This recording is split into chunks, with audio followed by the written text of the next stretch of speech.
Alright, dito naman tayo sa San Juan maglinis. Medyo dinadamo na kasi itong harapan ng bahay namin.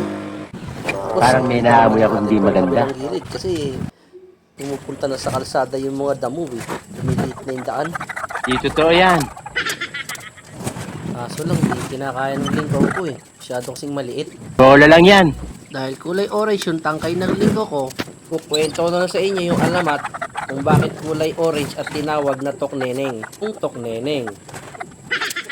Noong panahon ng mga kahig, may isang dalaga na napakahilig sa kulay orange.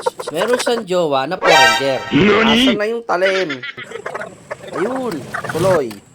Ngunit isang araw, bigla niya na lang hindi kinausap yung jowa niya na Power Ranger. Medyo marunong na konting Tagalog yung jowa niya. Ito ang sabi niya. Neneng, bakit di mo ako ka nakausap? What? Dahil doon, nagalit kay Neneng Bro, what yung are mga you talking fairy. about, man? Ginawa siyang nilagang itlog na may balot na kulay orange. Sabi yung jowa niya foreigner, Neneng, why don't you talk to me? Talk, Neneng! Talk, Neneng!